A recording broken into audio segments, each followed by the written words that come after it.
Thank you. I get it. I think we got it. In compliance with notification requirements of Ohio's open meeting law and section 101.021 of the codified ordinances of Cleveland, Ohio, 1976, notice of this meeting has been publicly posted. All boards and commissions under the purview of the City Planning Department conducts its meetings according to Robert's Rules of Order. Actions during the meeting will be taken by voice vote. Recusals from any vote due to a conflict of interest should be stated for the record prior to the taking of any vote. In order to ensure that everyone participating in the meeting has the opportunity to be heard, we ask that you use the raise hand feature before asking a question or making a comment. The raise hand feature can be found in the participants panel on the desktop and mobile version and activated by clicking the hand icon. Please wait for the chair or facilitator to recognize you and be sure to select unmute and announce yourself before you speak. When finished speaking, please lower your hand by clicking on the raise hand icon again and mute your microphone. We will also be utilizing the chat feature to communicate with participants. The chat feature can be activated by clicking the chat button located on the bottom of the WebEx screen. Call-in users can unmute by using *6. All meeting activity being recorded via the WebEx platform is being recorded via the WebEx platform. These proceedings are also being live streamed via YouTube. All requests to speak on a particular matter submitted through proper channels have been considered. We've also received emails from those who provided written comments on a particular matter. Proper channels for comments are listed below. Communication with members of this body must follow proper channels for consideration. Any comments received by the stated deadline are collected by City Planning staff and disseminated to commission members prior to any scheduled. All right. Good morning, everyone. Let's call the meeting to order. Call the roll. Anthony, Present. Downing, Present. Luther, Present. Curry, Present. Ray Scott, Present. Slight, present. We have a quorum. So first item is to approve the minutes from the May 19th meeting. I have a copy here, had them in advance. Denise was not here, so she will abstain from the vote. We'll need a motion to approve the minutes from the May 19th meeting. I move to approve the minutes from the May 19th meeting. And I'll second. Motion and a second, call the roll. Anthony, Yes. Downing, Yes. Luther, Yes. Curry, Yes. Slight, yes. Okay. I'm sorry, please. Ray Scott. Abstain. Motion carries. First item is a conditional use permit for a new townhouse development, permanent parcel number 007-10-166 and 047. This is at the corner of Keene Court and West 26th Street. This is a zoning matter, which is public hearing. So for this item and the next item, which are public hearings, staff will present the rezoning and answer any questions of the commission first. Then we will hear from the sponsor of the legislation or the council person or the representative. And then we will take public comment. And first we'll hear from proponents and then we'll hear from opponents second or those who have questions. And so we'll ask that you state your name clearly or sign in if you are here and your address and keep your comments to 3 minutes or less. And please address the chair. If you're online, just raise your hand when we get to that and I'll call on you in order. So for this matter, Shannon, I think you're going to present first. Okay. Good morning, Madam Chair of the Commission. Shannon Leonard, Chief City Planner, our Zoning and Technology Section. This is a proposal for a small 4-unit townhome development located at the corner of West 26th and Keene Court. So it's south of Lorraine. Located, as you can see here, the current zoning is 2-family. And as you know, any townhome development in a 2-family or single family requires a conditional use permit from this commission based on the following items. Basically, you're determining whether, based on the application of this section of the townhouse shall be permitted. So this is just giving you some existing context of where this is located, as well as the site here. So the site here is in the lower right corner. It's a vacant lot immediately adjacent across an alley to a parking lot and as well next to a 2-family home. Again, so basically you're determining, is this development visually compatible with nearby properties in scale, height, setbacks, orientation, to existing streets, roof lines, the architectural character, materials, colors, and the proportion of those features. This has gone through the Housing Design Review Subcommittee that has approved it. And so it's really here for you to make the determination for the conditional use. These are the existing homes on the street. Again, this is more existing context of adjacent to the property. A bit, again, you're looking at scale, height, setbacks, orientation to existing streets, roof lines, architectural character, the materials, colors, and proportions. And so this is just giving you what the relative height, the scale, and massing is, as well as some renderings of the roof lines here.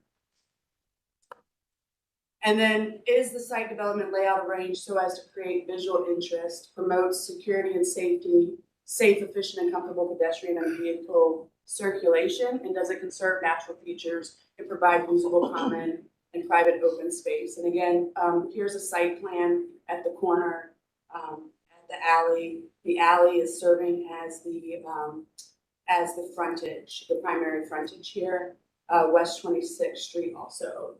And just giving you an idea of what this is looking like, as well as the site plan and renderings.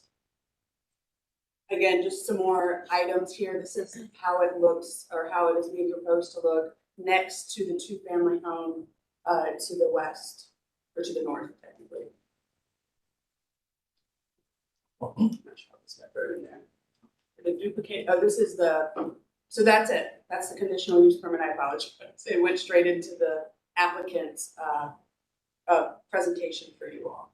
So you're just determining, is this a good use, special permit at this location here in a two-family zone, providing the context, the content, and then the design within this lot. Now take any questions. Or if you want the applicant to go.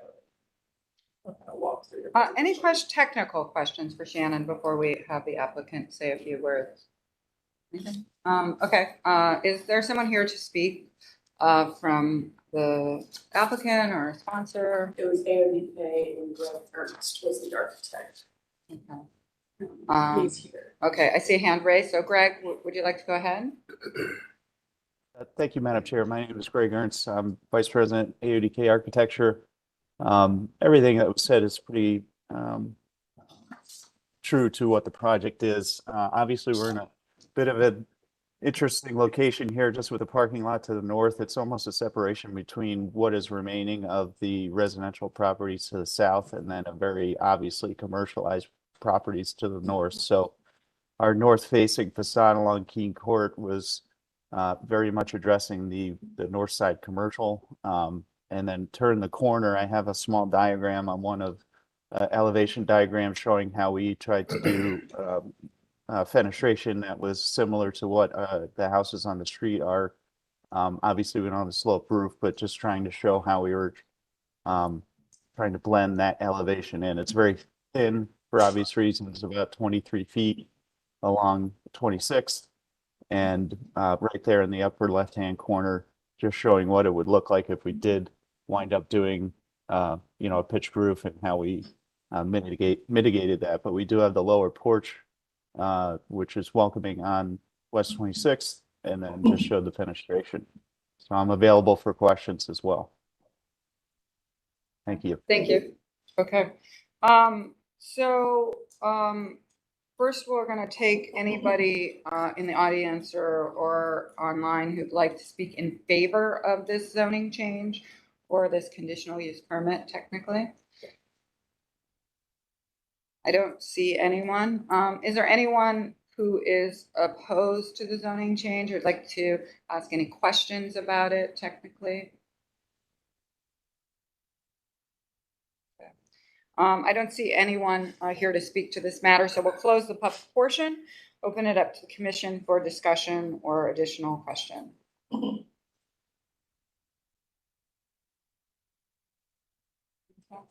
We have a motion. I'll move approval. Sure it's covered. Second, Motion and a second. Just a I should ask this question. Does this come back through for design review after this? No, this is, It's less than 5 minutes. it's less than 5 minutes. Okay. Director Wong. Chair, may I ask if you are making an approval of conditional use, if you might be able to provide a rationale or something behind the motion to justify the approval of the conditional use? Could you read the slide or provide some rationale so that there's justification? Sure, so in making my motion, I believe that the proposal is in context with the neighborhood and then beyond what's listed in the bold text, I feel it's a ideal location for more dense development. So, second. We have we had a motion, final motion and a second. Can we call the roll? Anthony. Yes. Downey. Yes. Luther. Yes. Curry. Yes. McCray. Scott. Yes. Yes. Motion carried. Second item is permanent parcel number 0. I understand that we are going to postpone this matter. This is new for us, but postponement, different than a tabling, means that they'll come back and we won't have to remove it from the table when they are ready. Madam Chair, I move to postpone item 615 to 7 Jefferson Avenue. I'll second. Motion and a second. Call the roll. Anthony. Yes. Downey. Yes. Luther. Yes. Curry. Yes. McCray. Scott. Yes. Yes. Motion carries. Next item is lot split and consolidation 003100018. This is at 4901 and 02 and 05 Herman Avenue. Anthony Casilla. So I don't have a conflict, but 13 years ago, Tony built my house. I did not know he was on the agenda. That is not a conflict. He was the builder at my house. And our firm designed it. And right, so no conflict, but wow, this is like a blast from the past. So Tony, take it away. All right, so can you guys hear me okay? Yes, All right. Hello, Lillian, how are you? I'm good. How are you? Good. Okay, so we already gone through HDRS approval process. We had some pretty significant feedback, of which they asked us to shove the home to the south, so towards Detroit, and push it further to the west, of which we accommodated both those requests in order to line us up more in line with the homes on the south part of Herman, and get us away from that corner at 49th and Herman. And number two, they asked us to accommodate the entrance door, the main entrance door, and we came to a middle ground and we turned the entrance door on an angle accordingly. What you have now, what you showed there, is the existing site. Back in the fall of 16, there were 2 structures on there that were removed. So once had 2 separate structures on the 2 separate parcels. Now we're looking to again have 2 separate structures on 2 separate parcels, just adjoined with a common wall, firewall, for the townhome construction. As far as any other requirements, Chris, would you like to add anything? Chris Rood's the architect on the project. Yes, thank you. Yes. Essentially, this Yeah. is obviously a single lot right now, and we are proposing a split And that's a little different. between the two. Your frontage, you would have 32 feet, and then on the one parcel to the west, and then the frontage on the parcel to the east would be 44.85 feet. And then on the rear portion of that property line, you'd have 33.82 feet on the west parcel and then 19.33 on the east parcel, given the oblique angle of the lots, which you can see on this diagram here. Question, since there's a shared driveway and we usually require this, is there an agreement or an easement for agreement? Easement, Has that been requested in terms of? Yeah, yeah, that's a good point. We're gonna have a shared access easement. Utilities are coming in separately. So there's no agreement in regards to utilities. But there will be a shared access easement on the driveway, and then of course drainage, because the water is gonna flow from west to east as it comes down the driveway from the 4905 side towards the 4901 side. Is So we the have both agreement, those. yeah, is it, we're gonna be recorded on how you'll deal with snow removal and other Yes. repairs? That's a Ye- requirement yeah. of this? That's Okay. correct. We have to, Okay. we can't sell that without basically an HOA, even though there's 2 units. So within those documents, it'll transfer with ownership, not with, the person, or with the house actually.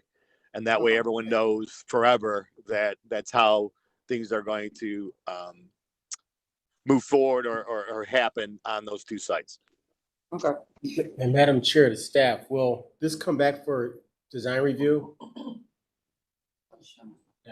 No. Anything less than, anything less than, 5 units. It's not a design review district? It's not a design review district, though? Yes, but all units under, was it 6? Mr. Davenport Adam Davenport already signed off on this as the part of the person from the planning commission in regards to design. And Chris and him Right. worked hand in hand. That's in our design review ordinance, is it actually states anything less than 5 units. Mhm. It's internal. Okie dokie. So we will, if we make a motion, we would require that staff sign off on can sign up administratively once we see the easement, agreement. So, we'll need that included in the motion. Madam Chair, I'd like to move approval of this lot split with the caveat that staff review and approve the easement documentation. And sign up for the- administratively. And sign off administratively for this project. Second. Motion and a second, called, Anthony. Yes. Downey. Yes. Luther. Yes. Curry. yes. McSpace Scott. Yes. Slide. Yes. Motion carries. Next item is a design review case. I think we have Joey here to speak to this. This is a proposed demolition, seeking final approval at 4738 West 130th Street. Joey, or anyone else who's going to speak to this matter, I'll need to swear you in. Are you online?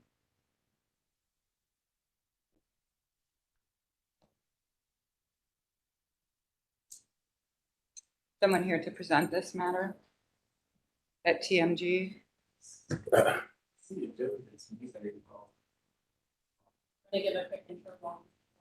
Oh, yeah. Well, if they're not here, I don't know if we'll take it. So, is there anyone here for this? Part of the, I see a Joey that's muted on both machines. And step 6. Hello. Yep, there you go. I'm there. I'm sorry, Joey? I was muted. Unmute. Got it. Do you swear to tell the truth, the whole truth, and nothing but the truth as you shall answer to the penalty of perjury? I do. Okay. Are you want to walk us through this? No, we saw this, so this is just the demolition. We didn't Correct. prove it then. All right. You can go very quickly then, since we did review this conceptually last time. Yeah, so this is, of course, needs to be removed. It's essential for the addition of the new temple addition. That'll be, so we did this conversation last week, and I know we need to come back in 2 weeks for a final design approval also. But yeah, we're just looking to give us the green light why this needs to be taken down. And the foundation is going to be part of the foundation of this addition. Madam Chair, I move approval for the proposed demolition of 2.5-story residential structure at 4738 West 130th Street. Second. Motion and a second, call the roll. Anthony. Yes. Downey. Yes. Luther. Yes. Curry. Yes. McCray Scott. Yes. Yes. Motion carries. Thank you. Looking forward. We love this project. Thank you, thank you. You're welcome. Proposed demolition of a 2.5-story structure. This is at 6046 Superior Avenue. Since this is a City of Cleveland project, I don't need to swear Brett in. Hi, yeah, Brett with Demolition Bureau. Here with the proposed demolition of 6046 Superior. So this property is owned by Demo Clean LLC since 2021 when it transferred from a different LLC. It's been vacant since at least 2021. The city has received 10 formal complaints about this property. There was a fire in 2022. The city has boarded up this property 3 times. And this is in Councilwoman House's ward, and this is a priority for her. She would like to see this property demolished. And I reached out to Famicos, and they said that realistically, the interior was beyond what they could feasibly rehab. The current site plan would be a vacant lot. Go next slide. Here's the site location and context. As you can see, the 2 houses next to it do look pretty stable. We can go to the next slide. Here's some interior photos. We have some photos of the basement here. We can go to the next slide. More photos. Next slide. Yeah, as I said, the immediate plan would just be a vacant lot. So demolish the structure, remove all foundation and subgrade material, level the site with clean backfill or topsoil. Thank you. We can answer any questions. That's all I got. Madam Chair, I move approval of the demolition at 6046 Superior Avenue. I'll second. Motion and second, call the roll. Anthony. Yes. Downey. Yes. Luther. Yes. Curry. Yes. McCray Scott. Yes. Slight. Yes. Motion carries. Our next item is a design review case in the Euclid Corridor, Cleveland Clinic Neurological Institute. This is seeking final approval. The commission saw this item on October 21st when it received 2022 when it received schematic design approval. This is at 2083 East 89th Street. John Messenger and any others here to speak to this from the Cleveland Clinic. I'm going to swear you all in together. So afterwards, if you could just say your name and then say aye, that would be helpful. Do you swear to tell the truth, the whole truth, and nothing but the truth as you shall answer to the penalty of perjury? Aye. Travis John Tyson, Messenger. aye. John Messenger, aye. Adam O'Brien, Stantec, aye. Okay, take it away. I think we have your slides. Great. Good morning. I'm Travis Tyson. I'm the Director of Planning for the Cleveland Clinic Enterprise. And again, we want to thank you for the opportunity to kind of come here for the final design submission for Neurological Institute building. As a summary of a reminder of the project, currently our project neurological services are spread across several locations on our main campus. So this project is going to allow us to really combine those under the one roof of this building to better serve patients and their journey as they're going through neurological care on the campus. It's going to allow a lot of collaboration between our medical professionals and scientists and staff across the board. We are here today seeking final design approval by the committee. And we taken into consideration the Euclid Corridor comments, as well as the city planning comments in the development of our final design package. And with that, I'm going to turn it actually over to our architectural partners, Adam O'Brien at Stantec and John Messenger from Hopkins, who will actually present the project. And with that, if you could go back a couple of slides, Adam's going to start on the agenda slide right there. Thank you. Adam? Thanks, Travis. Appreciate it. And good morning, everyone, and happy June to the committee. Real quick, this is a brief agenda, how we sort of have laid this out. So this is the same presentation that we have given to the Euclid Corridor. So as you can see, I don't need to read all the items there on the plans, but we're going to go through the site location. We're going to talk about the site, the landscape, and how the building and the associated landscape integrates with the fabric of the campus and with Cleveland. We'll really quickly touch on the floor plans, as that's not a critical piece here. And then we're going to talk a little bit about the exterior and how it integrates with the campus. So if you want to go to the next slide. This is a overall location plan just in the general context of Cleveland. I think everyone here is well aware of where the Cleveland Clinics campus is in relation to downtown, so I won't spend a whole lot of time here. If you go to the next slide, it gets a little bit more of a macro view, or a micro view, excuse me, of the campus itself. So you can see this is the Cleveland Clinics campus. All of the buildings on the campus are articulated by specific codes, and our project is located in that red box there that is in between the building labeled as MM and the building labeled as M. So that is the intersection of Carnegie, 89th and 90th. So we live inside of that intersection just north of the Carnegie Avenue. So if you want to go ahead to the next slide, we're going to zoom in even further just to give you guys a little bit more of an understanding of kind of what's happening there. There used to be a surgical center and a parking garage on that site, which has now been demolished as we are progressing through our design and construction process.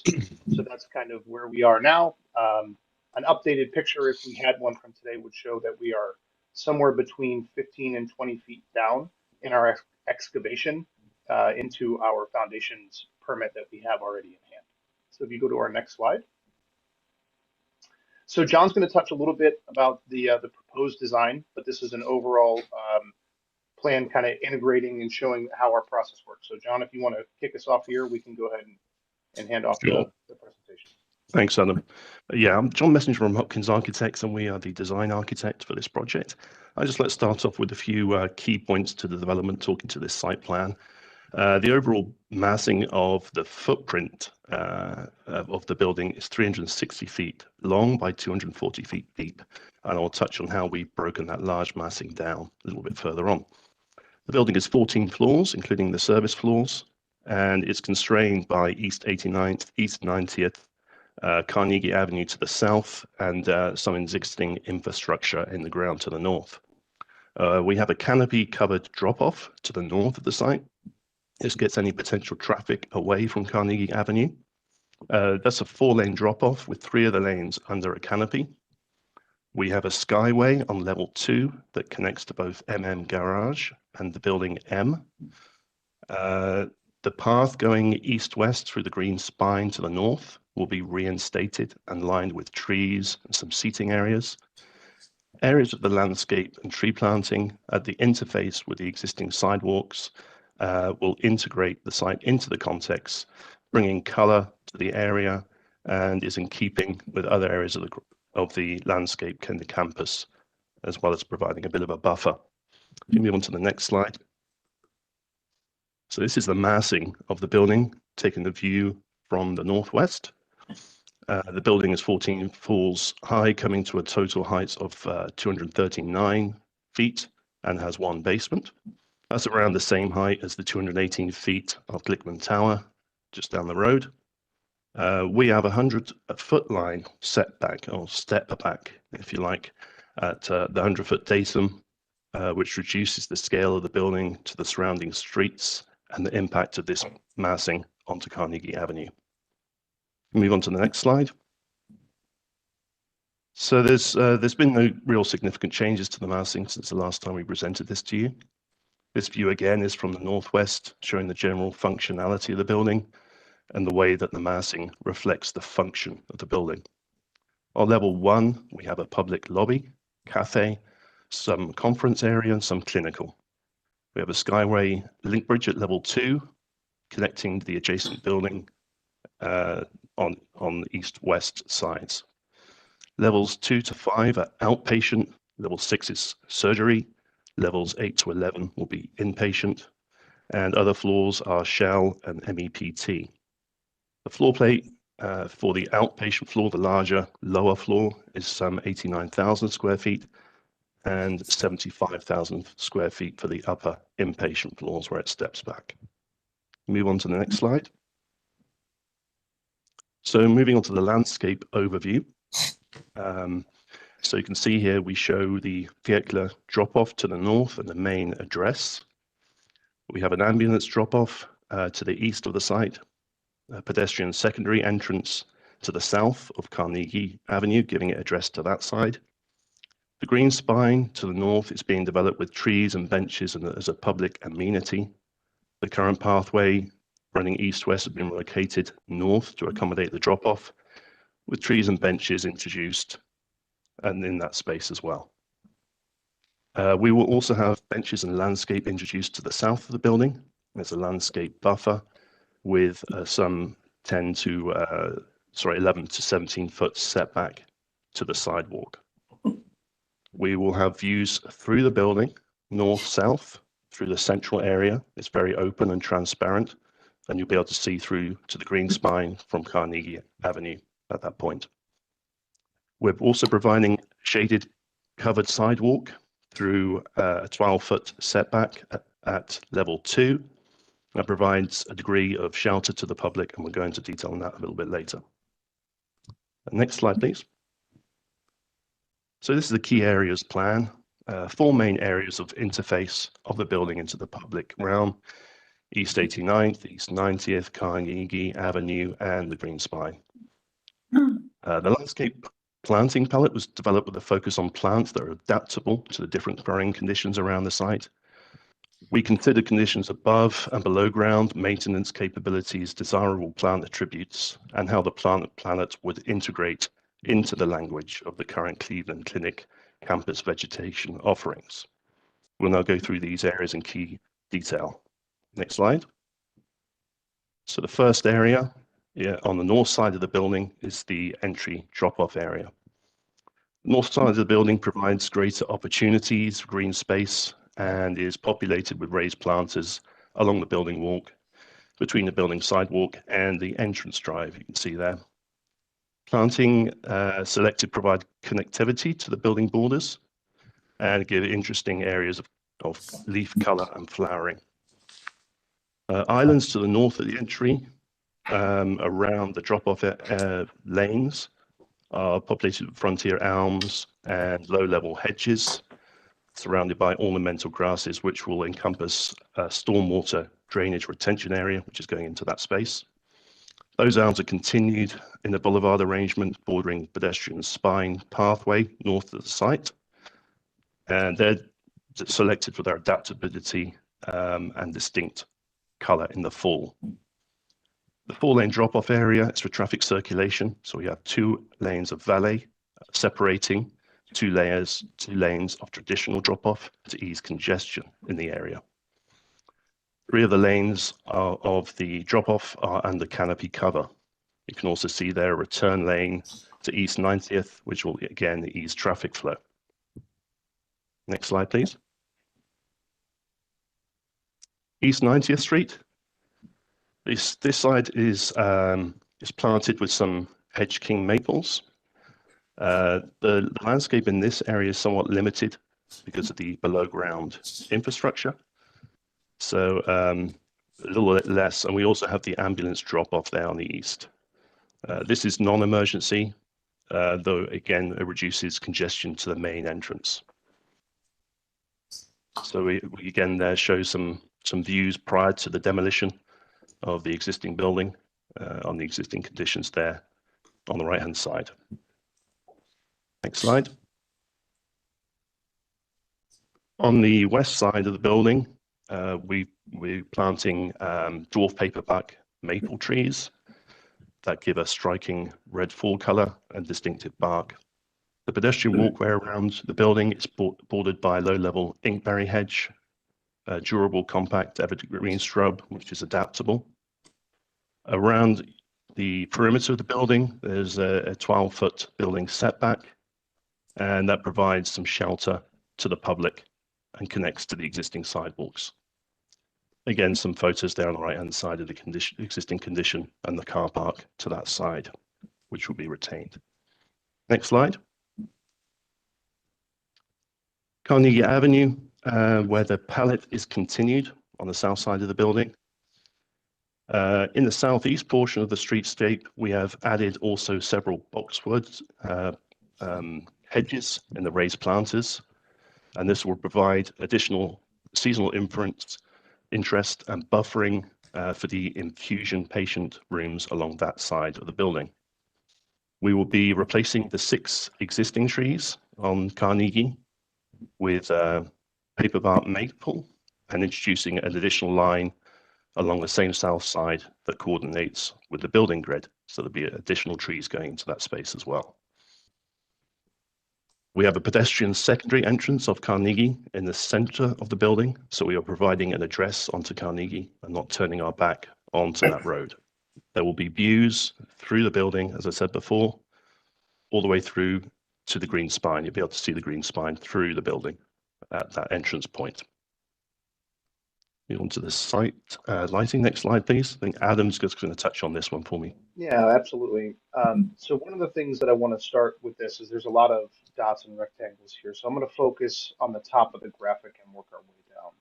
So as John mentioned, because of the drop off that we have, we're relocating a pedestrian walkway that exists inside of the Cleveland Clinic's green space right now. So that's at the very top of this. And what we're going to do is we're going to adorn that walkway with these pencil lights. So if you look over on the right-hand side of the slide, those circles are indicating these pencil lights. They are 10 to 12 feet tall, and they're going to provide ambient lighting for safe passage at low light conditions across that pedestrian walkway, but also allow some of that light to spill into the drop-off so that the drop-off is illuminated as we go through. We're going to continue that lighting as a way to draw people into the building. There will be lighting underneath the canopy. So underneath of that canopy, there's going to be a nice sort of welcome entrance to our patients and our caregivers. Moving south, you'll see an indication of the bollard lighting. So we're going to have bollards around our project that are going to be multifunction. So they're first and foremost, they're going to help provide some illumination on those sidewalks that are created underneath the overhang that John's going to talk about here in a little bit. But they're also going to function as a way for us to provide an illuminated path during an emergency event, which is part of our life safety egress paths. And then lastly, we're going to talk about the LED lamp poles. So those are a continuing standard that are going around the Cleveland Clinic's campus. We are going to introduce a few more of those as we go across Carnegie, as well going up to 89th and 90th Street to make sure that we have an appropriate amount of lighting on the streets as well as the sidewalks around the building to make sure our patients and our caregivers are safe. Go to the next slide. Thanks, Adam. Yep. The site signage, the main building mounted signage is on level 13, facing east and west. That's that light blue circle. Monument signage is also located at level 1 on the 4 corners of the building within the landscape. We're also proposing a building entrance signage on level 1 side on Carnegie above the entrance. You can see that there in the bottom right. Next slide. So I'm just going to take you through some typical plans, just to get an idea of the functionality of the building. You can see the green area there extends from the green spine through to Carnegie Avenue and will be accessible and inviting. There is a cafe to the east of the main entrance. This will be accessible to the public. Visitor elevators are to the center, those groupings of 8 elevators there. Ambulance drop-off is to the east. And you can see it's a very open and legible floor plan, which will have lots of natural light views in and out into those public areas. Into the next slide, level 2. At this level, we have the Skyway, which connects to MM Garage and M, and will provide also a secondary entrance. We will have a secondary lobby there, the green space, which will run through, and also for users arriving via the Sky Bridge. There will be also an outdoor terrace to level 2, which is an area of respite to patients and caregivers to the south of the building. Go to the next slide, typical outpatient level. So this is levels 2 to 5. You'll see here the plan is very easy to navigate, very legible, with a minimal input in terms of signage. There will be views out and natural light at the end of corridors at every opportunity. The plan is essentially divided into 4 quadrants with different departments in each quadrant, but they're generally reflective. There is a central workstation collaboration space, which is those yellow areas towards the center, which are shared. And those will be very open with natural light and views out. Next slide. Typical inpatient level. So this is levels 8 to 11, where the building sort of steps back. There's 2 halves essentially on these floors, with inpatient rooms to the perimeter, with views out, etc., and support spaces internally. Again, we'll have views out and natural light at the end of corridors at every opportunity. Moving on to the elevations. So this just generally shows the scale of the building in context with the surrounding buildings. You can see there the importance of that, that step back at 100 feet to address the scale and keep the building in keeping with the scale of Carnegie Avenue. We'll talk about materials a little bit later on, but if I think you just step through these next few slides, we can see the next elevations, south elevation, and then the east, next one. And you can see the signage there, level 13. And again, the west. Next slide. There's a signage on that side, so that will be visible from Carnegie Avenue. So going to the next slide, we're going to some renderings of the building.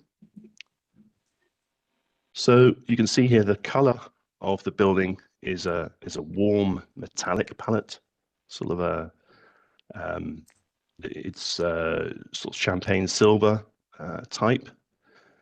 We're having grey glass to the upper floors and a very clear glass to level 1 to allow for views in, views out. And generally you can see it's in keeping with the rest of the campus in terms of color and appearance. This view is taken from Southwest Carnegie Avenue. Again, you can see the step back at 100 feet there, reduces the scale. And you might be able to see there the setback at level 1 around the perimeter of the building of 12 feet. That provides a degree of covered walkway around the building. You can see the building is articulated to the internal function, with the lower levels being outpatient and the upper levels inpatient.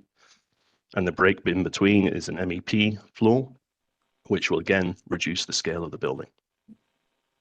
We're intending to have warm lighting to the public accessible areas, so be able to see through into those public areas. And they'll be used through the building through the use of clear glass for those public spaces. Next slide. This is a close-up view, again, from Carnegie Avenue. And this shows, you can see in the top right there, what was there previously. And what we've done is to introduce some 17-foot setback at level 1 and introduced a buffer zone of landscape and planting, low-level hedges to provide a degree of privacy to some of those inpatient infusion spaces. And that allows for, privacy and views out. So this is making the building more welcoming and cohesive with the other campus projects. You can see there the line of trees, which has been replaced and enhanced with further planting as well. Just one comment on this one. With the bench there, we're currently repositioning, so it's not facing sort of the busy Carnegie. We're going to create some interesting ways to infuse that into the landscape and sort of have it facing away from Carnegie. And that's something we're working on at the moment. Next slide. This is a view from the other side of the building, from the green spine, looking back towards the building in the early morning.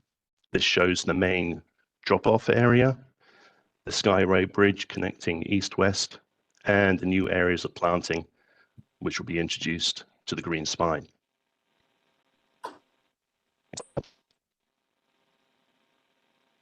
This is a close-up, very similar to the previous rendering, showing potentially how the areas of green spine could be used as a public amenity, not just a transitionary sidewalk going through. So we will be introducing benches for public respite under the trees in that space as well. Next slide. John, just before we jump on to the next slide, I want to briefly mention that that particular image shows a little bit more of the project scope, right? So this is actually extending a little bit beyond the area of where our project is touching, but the intent here is to allow the Cleveland Clinic to look at some further integration strategies from our development of our landscaping plan into the green spine that aligns with the master planning efforts that they're ongoing and doing. Thanks, Adam. This is a view showing the southeast of the building with the ambience drop-off. And we're intending as much planting as possible in this area with the topographical constraints we've got. Next slide. So material. We're essentially giving a very simple, clean appearance in terms of the materiality and breaking up the massing with the articulation that I spoke about before to break that up. We're having a slightly more metallic finish to the envelope and all other metal surfaces. The metal finish will give contrast to the facade elements, perhaps slightly more than what's currently shown in those renders. There'll be a slight grey tint to the upper floors of the glazing to reduce solar heat gain. We'll have clear glazing to level 1 to allow for views into the building so that it's legible and welcoming. And there will be areas of manifestation film where privacy is required or you don't want to see necessarily into mechanical rooms and things like that. And it's in keeping with the surrounding buildings and other campus projects ongoing. It should be noted that levels 7, 13 and 14, those are darker areas there. They are actually in the same color, but they're darker due to the density of louvers, which are introduced to those mechanical floors. And that's not a difference in envelope color. So that concludes our presentation, and we would now welcome any comments or questions.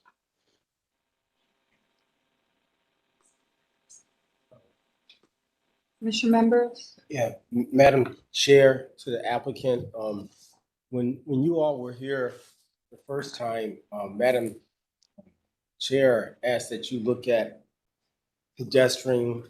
how pedestrians work or move through the entire campus.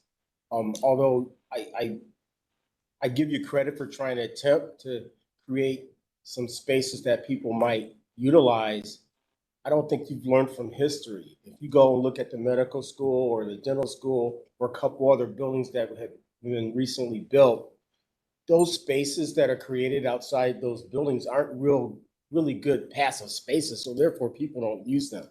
I walk the clinic first thing in the morning. I drive by there a couple times back and forth to my office, and I just think it's a missed opportunity to learn from what doesn't work because you have that example and create examples that are more successful as it relates to how people really truly feel comfortable in spaces.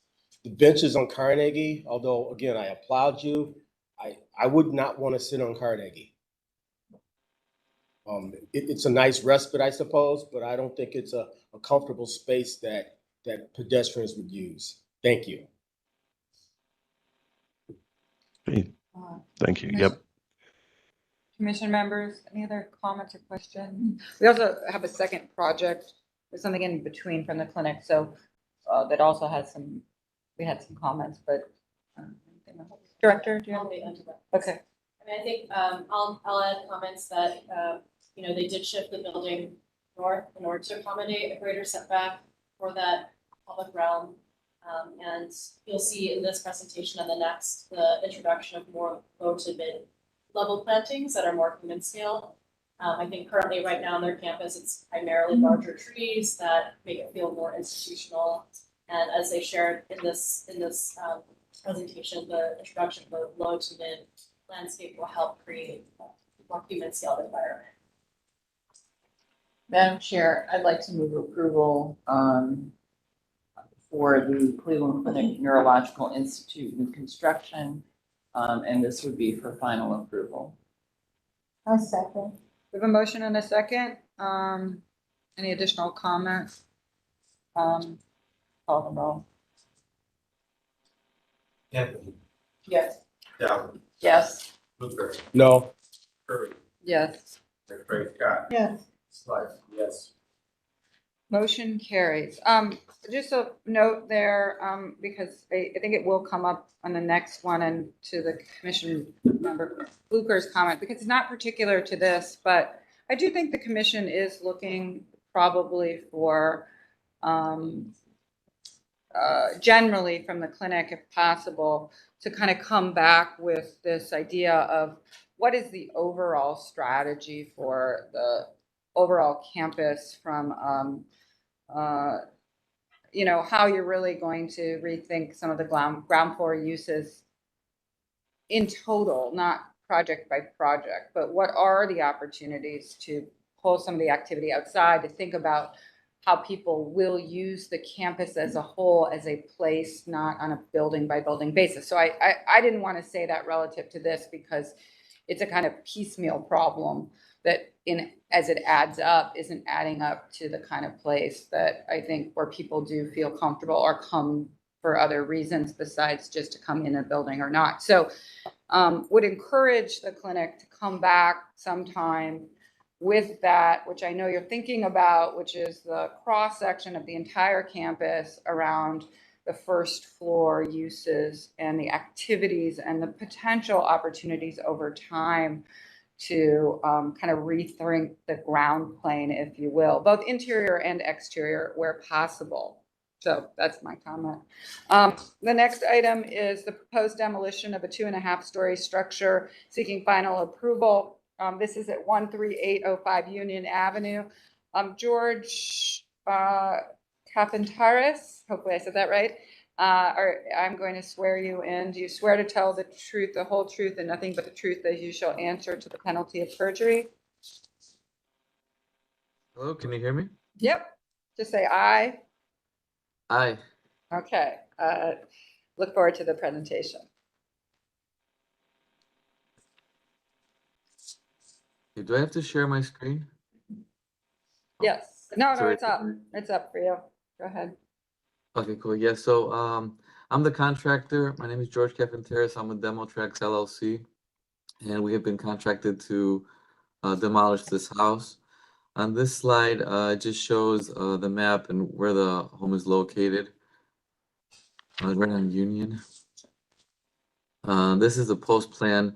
Basically, we're just demolishing, hauling out all debris, removing all hard surfaces, and then backfilling with clean dirt. And then it's going to be a final lot with seed and straw on it. Here are just pictures of the property after the fire. The insurance said it's going to be a total loss. It's been boarded up, but as you can see, people made their way in again. Some more interior.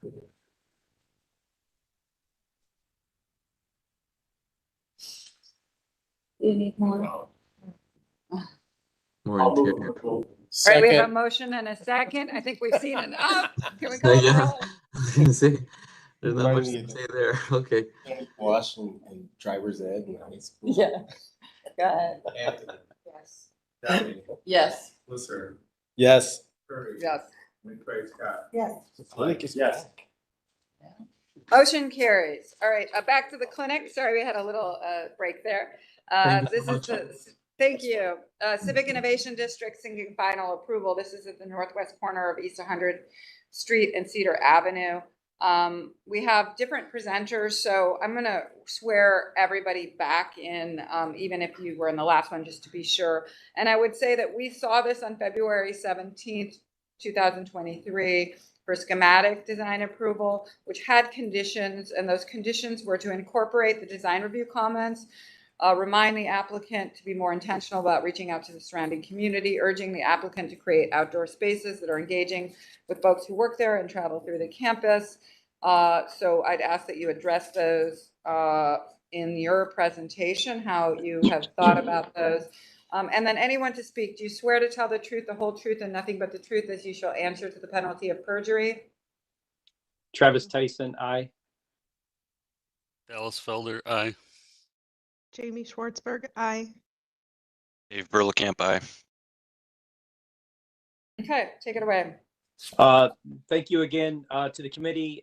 This time we're going to be presenting the Innovation District Project, which is the new Global Center for Pathogen and Human Health Research, which will be the cornerstone for the Innovation District here along Cedar Avenue on the southern edge of our campus.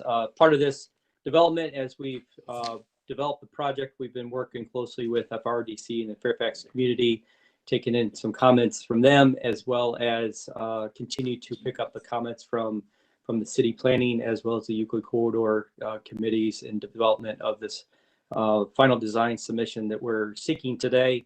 We're excited to see this come together. And with that, I will turn it over to our team that's going to be presenting, which will be Dallas Felder from HOK. He's going to be beginning the presentation. Dallas? Thank you, Travis. Thank you, everyone, for having us. We'll go through this, just quick agenda, talk about the site, previous submission, the site design. Jamie will walk through the site design, quick program stacking review, floor plans, exterior materials, elevations, and renderings. So we can go to the next. As you know, the clinic is located east of downtown. So this is on the southern, if you go to the next, the southern part of the campus, running along Cedar Avenue at 100th. There. You go to the next. So the existing site currently is a sort of service area where the CBA building is located and the CBB building is located on what is an existing parking lot. So the facades along Cedar Avenue currently almost are backsides to Cedar. And so this building looks to create a front entry into the campus, coupled with the biorepository and the GCIC building. At the lower south east of the campus or of the buildings, there's the new Fairfax Market, an apartment building that's being built. You can go to the next. These are just existing photos of the site. You can see in the lower right, the site is on the right-hand side of that image where the parking lot is. And then on the upper left is a view looking towards what's currently the view moving along 100th, moving from south to north into the campus. So there's a real intentionality about the buildings creating a new gateway, welcoming experience moving into the campus. So you go to the next. So our previous proposal, just as it had mentioned, the overall massing issues we looked at and the articulation of the facade and looking to reduce the scale of the massing. Looking at the landscape site and community engagement, how the space becomes activated by people using the space, not just a pass-through space. And then the landscape and site opportunities for varied use. We looked at how can we create a series of uses instead of a singular kind of giant space. And Jamie will walk through that in a moment. Go to the next.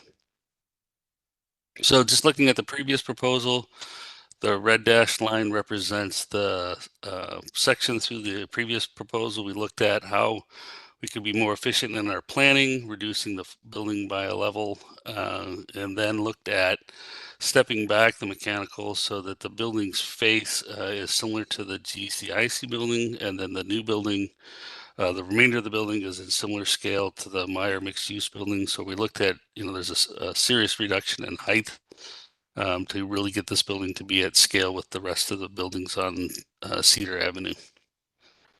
You go to the next. So Jamie's going to walk through the series of landscape adjustments. Jamie? Thanks, Dallas. So we're looking at creating a sense of smaller rooms along the length of the long building that start to articulate some of the uses that are going on in the building. And we are showing the main plaza, that would be our number 2, is straight out from the quantum computer and the main lobby of CBB. And we've pulled that all the way out to the street to really engage the neighborhood. We've provided, there's a variety of seating. So there's some cafe seating just outside the cafe, number 4 and number 3 there. And then there's different types of seating along different kinds of gathering areas under the trees. And then we particularly paid attention to the existing bus stop, creating a transit waiting environment at number 7. And then there's some opportunities we've included some opportunities for the clinic to employ some outdoor art, particularly at the corner of the little pocket park we created at corner of CBA. Next slide. This is the site furnishings package. We're proposing, so we have a large duck bank that travels under this site, and we're proposing trees in raised tubs where we can't plant trees in the ground. Those would have seating attached to them, so there's always a place to sit under the trees. The freestanding benches and the waste receptacles and the bike rack are coordinated with the other projects that are currently going on. So those will all match across the campus. That's the standard they're going to institute. And then there's some mix in of, you can see the seating by the cafe. They don't currently have that outdoor anywhere, but this would set the new standard for that. And then some natural zone or kind of more low integrated with the landscape seating scattered throughout. Next slide. And then this is the tree planting palette. So a variety of trees with seasonal interest. We've got low trees, high trees, columnar trees, really trying to create some interesting masses and playing with textures and a seasonal color with the planting palette. And then the next slide. This is the understory. So this is, again, we've been coordinating with the other projects that are going on, but also we realize like the clinic doesn't currently have an understory planting plan. So this starts to create that palette for them. And we're proposing some evergreens, some things with winter interest, some spring interest, and some summer to fall interest. And I think that's it. Dallas? Thank you, Jamie. So this just is the typical Cleveland Clinic site signage strategy, monument signs at the corner of CBA and at the corner of 100th and Cedar, and then a monument sign in front of CBB just to indicate where those buildings are, and then typical building mounted signage at the tops of the buildings for both donor opportunities and the Cleveland Clinic labeling. Can you go to the next? So then just quickly, the program stacking diagram shows the labs on the first floor and CBB, and then lab spaces and amenity space on the upper 2 floors, and then the 3 labs floors on CBA, and then a bridge connection that allows for the movement of sensitive materials, experiments and things like that. It's not necessarily a pedestrian bridge.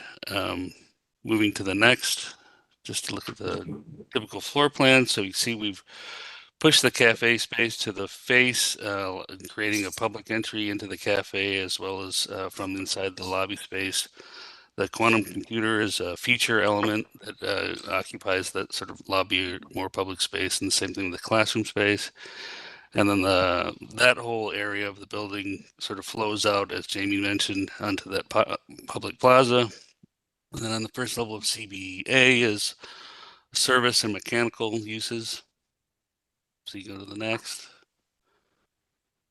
And then on typical floors, you have research labs, offices on the east and west of CBB, teaming area in the middle.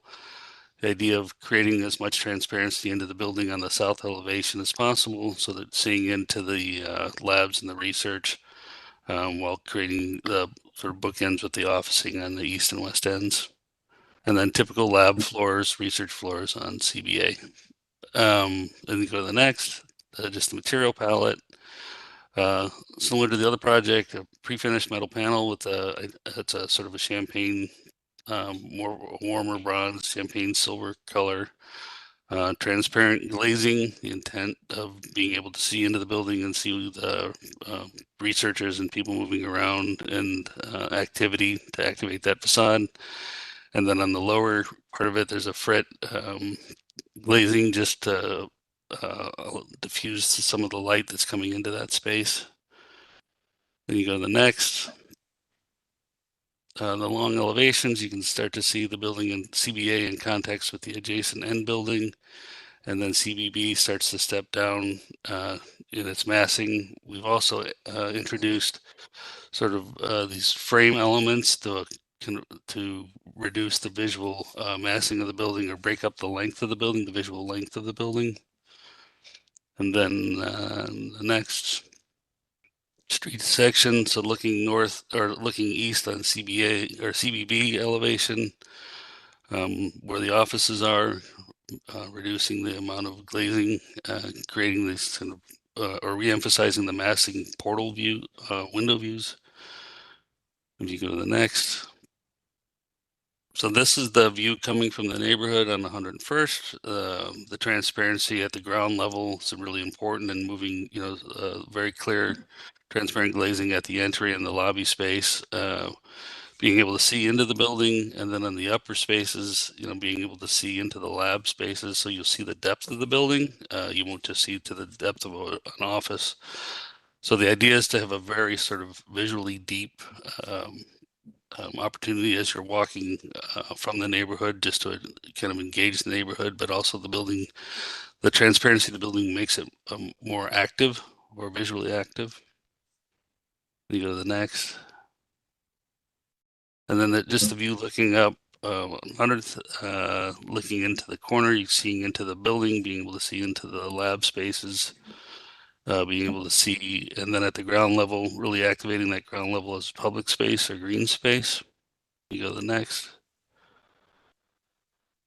And then the same thing looking at CBA, its relationship to the adjacent end building scale-wise, and then again, the stepping down. Go to the next.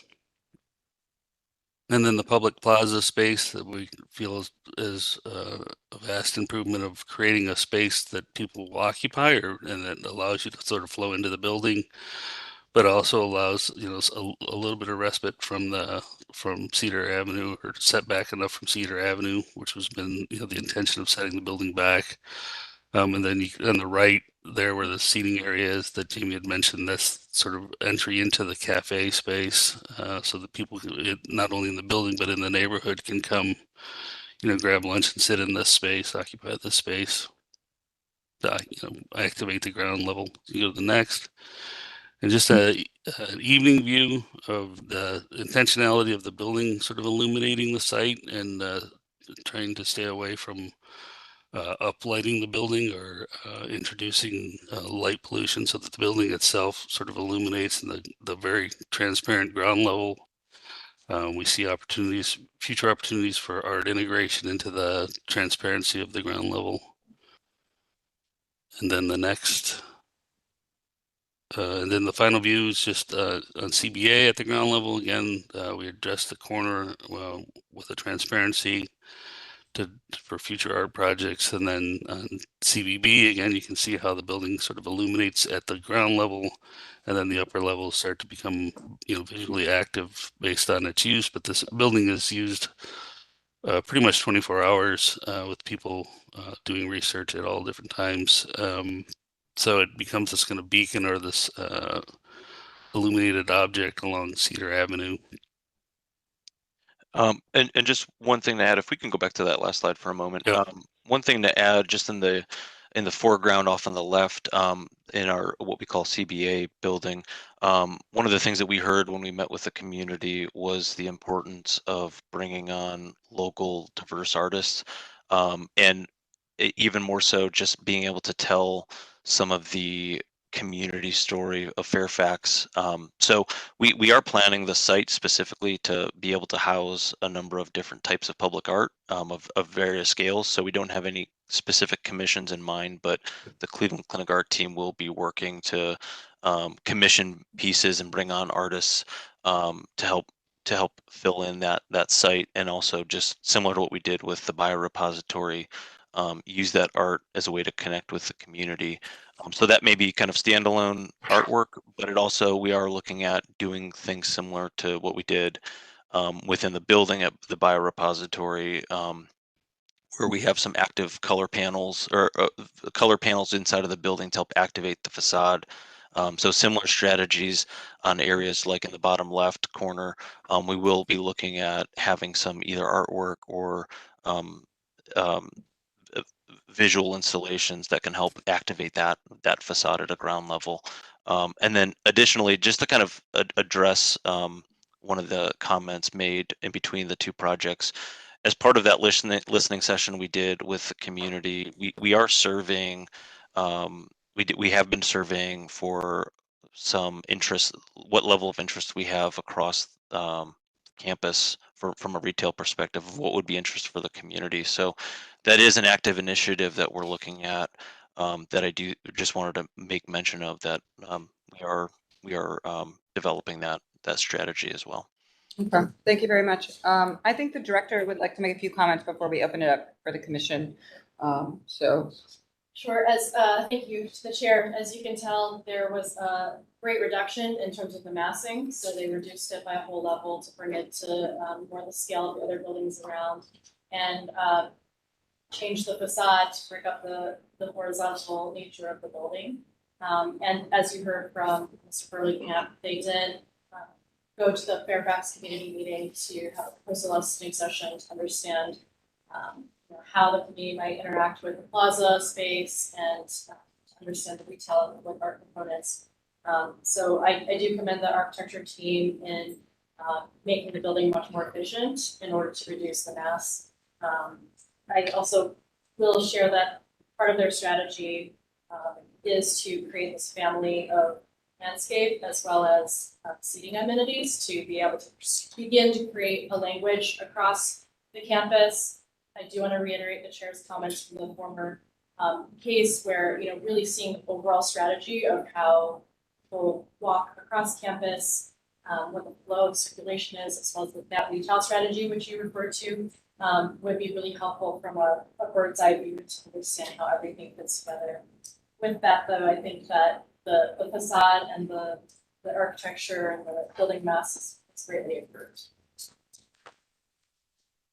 Commission members, questions, comments? Yeah. Madam Chair, a couple comments.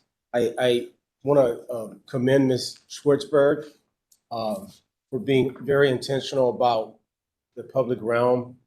She mentioned something very important about public space. She considered it a series of rooms. And when you start doing that, that's when you create a good passive space. The other thing I would like to point out, I'm not just advocating for the residents or the neighborhood, but also for people who come visit, for people who work there. If you create an environment that they want to use, then I would think everyone would want to use it. So I commend you there. As it relates to public art, that sounds great. What I would like to also see the clinic consider is let that permeate inside your buildings. Let public artists, people of color, people who have a tremendous amount of talent find themselves inside your buildings as well. Thank you. Madam Chair, just building on some of the comments that have been made, I think there's a thread here. I would consider engagement something that's not just done at the point of when you're seeking approval for a project, but what does that engagement look like ongoing with the community? So I appreciate you elevating the meeting with Fairfax Community Development Corporation, but I would be, I know this may be beyond the purview of the Planning Commission, what does engagement with residents look like beyond, the completion of a project? And how does the clinic internally assess if the goals that you laid out have been achieved, right? So for the previous project, you all discussed moving the bench, closer from Carnegie, a little bit in, understanding how busy Carnegie is, so there was a process that you all went through to make that determination. Ongoing, how are you assessing if those goals have been achieved, right? It's not just, putting that particular item in the ground, but what are you doing to monitor over time if in fact residents in that particular part of the building or the neighborhood near that building are engaging? And then if not, what is the course of recourse to go back and say, hey, based upon what we learned in these community meetings, we made this determination. However, we've, done an assessment, and based upon this, after 6 months, 8 months, doesn't seem like folks are engaging. And then, is there a process internally that you all would make adaptations to, to be more engaging? Yeah, I would like to piggyback on your comment. We should consider engagement as a form of healthcare. If the community is healthy, the outcomes and the metrics that we see are behind lots of other communities that don't look like us will improve. Good. Appreciate those comments. Any other comments or questions? I mean, I'll just reiterate my previous point. It's not about this project, but it's just generalized that, the clinic is so important and so large as an institution in this community. But it's also very difficult to have such a large single-use district, sort of this many blocks and blocks of single use. It runs counter to sort of what we know about what makes places that will also attract people outside of just coming to the hospital and go home. So I wonder if this thinking about both the ground plane and the overall campus, if there is an opportunity to kind of think about what would it be like for the kind of world's most wonderful place to be that is also this kind of single-use hospital district. Is that possible? What would that take?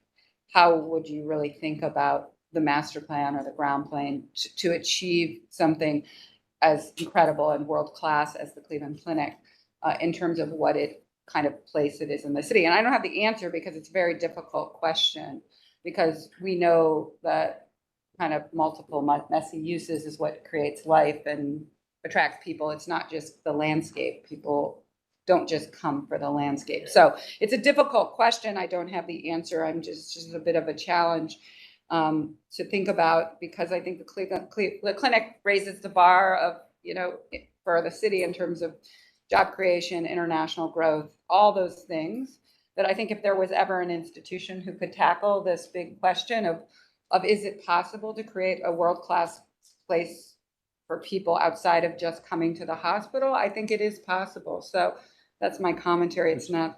Madam Chair, I'd like to my son's at the University of Pennsylvania researching this summer, and I see what he spends. And there's so many options for him to go out and buy food or shop in that locale. So as you start navigating this, or considering the agency you carry, partner with folks to create, the other partnerships are very similar to Myers, and start grabbing. You got opportunity corridor. There's lots of opportunity. There's land, but there's an opportunity to create a special district to sort of piggyback on Madam Chair's point. And it's not just about the infrastructure. It's about environment and attitude and how you engage. Yeah, can we take it? Sorry, I was going to just jump in there real quick and say, we are beginning our process of our next kind of what's our next master plan based on obviously those comments. And as we kind of wrap up these last few projects we've been presenting. So our next step is to start re-looking at our master plan overall, taking into consideration all these things, as we know that over the past probably 5-6 years, things have changed, right? And so we're re-looking at how do we implement some of these things moving forward into the future. So Okay. Appreciate it. Well, I can say we would be excited to partner with you and to help because we know you also can't do it alone. So Yeah. this kind of thing would require that kind of innovation and partnership and collaboration that I know this city would love to do. So you have a partner in us as a commission, and I know you do as the administration. So, Thank you. so come call on us as you need. We do need a motion here. This is for final approval. I would ask, I didn't forgot to note that I did see that there is a condition that was, came from local. Did we address that? Oh, there it is. Sure, the committee was grappling with the section, the upper section of the CBD building and thought that the reveal. Go back to the here. So the sections that are covering mechanical equipment could be in different proportions so that they're not like equally sized, and that the real space would either be lower or higher. That was really what they struggled with, what they articulated. Yeah, I might also add, there were examples shown of the street amenities, but we would love to see the final amenities on the staff side or so that should be submitted to this. Would you be open, could we have, I mean, I don't know the answer to this because I'm not sure I fully understand it. So, but I do think both these issues could come to staff to trying to work through them if you're okay with that. So. And we agree with the recommendations that were made with at Euclid Corridor yesterday with regarding the penthouse. So we will be studying that, and then to Director Wong's point, we will be submitting some of the final details with site amenities. Okay. I don't think it needs to come back here, so let staff. Madam Chair, I'd like to move for final approval to the Cleveland Clinic Civic Innovation District with two conditions, that the upper two mechanical screening solutions be studied further to help alleviate the massing of those two levels, and that the amenities plan be reviewed as well, both to be reviewed by staff and get their approval, not need to return to the commission to review those conditions. Second. Motion and a second. Can we call the roll? Yeah. Yes. Downing. Yes. Hooper. Yes. Curry. Yes. Ray Scott. Yes. White. Yes. Motion carries. Thank you for two large investments. These are going to create a lot of jobs and really big, pretty big investments in the city. So thank you, and we'll see you soon. Thank you, committee. Thank you. This is Downtown Flats Design Review Dogtopia Sculpture. Very interested in this. This is seeking final approval 784 Euclid Avenue. We will swear you in, Alex and Lisa from Dogtopia. Do you swear to tell the truth, the whole truth, and nothing but the truth, as you shall answer to the penalty of perjury? Aye. Aye. I think Xavier, you're going to open this? Yep. Oh, go ahead. Hello, my name is Xavier Bay, zoning, part of the zoning section of City Planning Department. Okay, so today, just briefly going over Dogtopia signage. So this is categorized as business identification freestanding signage because the dog is actually their business like logo, their mascot. So this is located at the corner of East 8th and Euclid. And so, right, why is it coming before Planning Commission? So you actually have, the jurisdiction of various sign code to be more or less strict as regulations within the section 350. So yeah, things to look at: design compatibility, design guidelines, and minimum variation necessary to ensure design compatibility.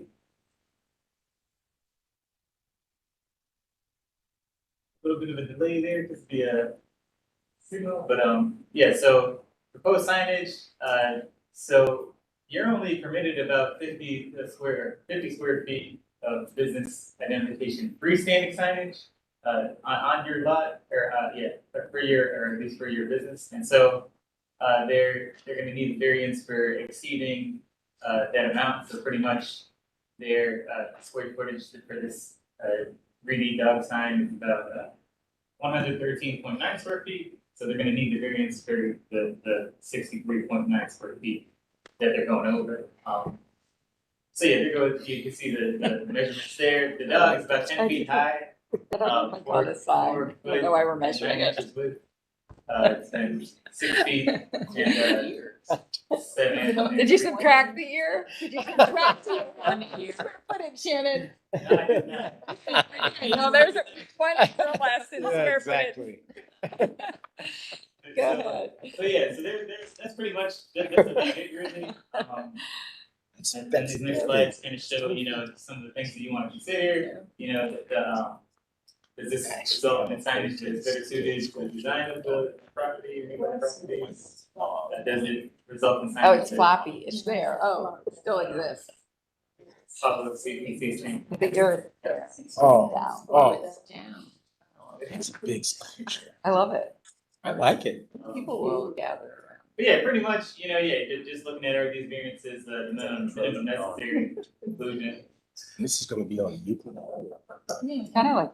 Yeah. They did decrease actually the sign, No, we don't Yeah. want that. Any- What are you talking about? that's about it though. Okay, we're fine. We have variance a lot, big as you want. Go for it. So then the applicant is also online. They have a presentation. Okay. Okay, go ahead. You can tell we like this, Alex. Take it away. All right. Hey, Xavier, thanks for introducing it. Hello, everyone. I'm Alex. I'm joined by Dogtopia's head of design, Lisa Gabot. I'm the franchisee for Northeast Ohio. We're seeking final approval for this beautiful piece of art named Scruffy in front of our business. It's at the southwest corner of Euclid and 8th Street. And leading up to this, we did get conditional approval from the Downtown Flats Design Review as well as PetBot. We also had maybe that's not how you pronounce it. Councilman McCormick had reviewed it and is fully supportive of it. The ownership of City Club Apartments, which is where we'll be leasing our space, is supportive. And we also received support from 6 local businesses on Euclid in full support. This is a rendering. The final art actually has more detail to it. And one of the things that a lot of the businesses liked is on his right shoulder is actually a map of Cleveland. Yeah, and per the feedback, Xavier, if you go to the site plan, we are on our property, but we have moved it back to be 5 feet off the right of way of 8th and 3 feet off the off the street way, and then 3 feet off the right of way on the sidewalk there. It will be anchored into the ground into a 3-inch recessed concrete pad using 3-inch, half-inch diameter deadhead screws that will be anchored into a 1/2-inch tab that is welded to the aluminum frame. And Scruffy is made of an aluminum frame with a high-density foam with a polyurethane polyurea coating with it, which has a flame spread rating of less than 20. So this will be anchored in very tight to any wind that could come, and any potential flame risk has been mitigated here. There are 2 floodlights that will be illuminating Scruffy here. If you want to go to the next slide. This is the proposed image of what it will look like. We're not seeking approval on the sign on top or the decals, just Scruffy today. If you want to go to the next slide. Per the feedback we got, as a tripping risk, we did curve his tail around the back. That does make him a little bit shorter. So it is tight to the body, reduces any, any risk there. Again, this is just a rendering. This is not the final art. And then if you want to go, I think this might be the last slide we have here, Xavier. So we tried to address the two comments here of bringing the tail in. So we did update that. And then the mounting details, we did get the details of the diameter, length, and the location of how it will be anchored into the frame. Be happy to answer any questions you guys have. David, do you have also the rendering, the last one? I just didn't see. No, the one with the building. You want Yeah, those in your yard? I just wanted to see. I think the only wants one of these. Yeah, she is. Yeah, no, I like it. I like it a lot. It's not as big, but I think it's going to be a great little selfie spot for everyone. And Yeah, it's going to create a lot of energy. And it's kind of a great little location along Euclid there, kind of as you come by the building. Just as an aside, just my initial reaction was if you've ever been to, well, not many people, but in Bilbao, Spain, where Koons has a giant puppy that's really giant, so like 30-foot puppy that when you come down a street, it's sitting at the axis when you get to the Guggenheim, and it kind of points there. So it made me think that even though I know it's cost bigger might even be better. That's all that popped in my head. It actually was part of the inspiration. Going any higher would kind of conflict with the canopy a bit, but Okay. yeah. I'm not advocating. I'm just saying, Yeah. this is going to create a little bit of a nice spot here, and I guess the only other thing I'd say is that you don't show the building why I wanted to see this is the building adjacent where the current city club is at. And so I see this sits back off of the right of way. So I wondered if you looked at the view of like, will it peek out so that when I'm coming down Euclid, I might see it, or do I have to get there because it sits back? And that's what I love about the puppy is you like turn the corner and it is, and so I understand this is off the right of way, but I wonder if there was also an opportunity for it to be more visible, actually. We initially had it positioned closer to the right of way, but per code being 3 foot off was required, so we did move it back. Okay. And I understand. Petbot wanted the dog to be safer. I get it. So I'm fine with it. That's concerning. I'd like to move approval. Yeah. To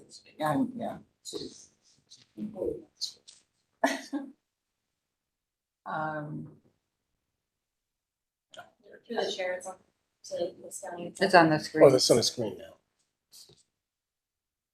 Okay. 63. There's a variance requirement, 63.9. I would like to approve the variance of 63.9 for the height of Scruffy. Second. And also to incorporate the comments from design review that the tail of the dog should be brought closer to the body to prevent it from being crushed or becoming a tripping hazard. And the mounting details should be shared with staff. I re-second. Motion and a second. Call the roll. Anthony. Yes. Downey. Yes. Luther. Yes. Curry. Yes. Scott. Yes. Yes. Motion carries. Next item is also Euclid Corridor. It's a public art presentation, luxury nail supply mural seeking final approval. This is at 1738 East 30th. Is Karis here from Midtown, or Tara, are you going to present this? Yes, I am. Okay. Karis. Karis, do you swear to tell the truth, the whole truth, and nothing but the truth as you shall answer to the penalty of perjury? I do. Okay. Tara, are you, or Karis, either? Tara, did you want to kick it off, or do you want me to go ahead? I think she might say something. Hold on, Karis, one sec. Sure. Thank you.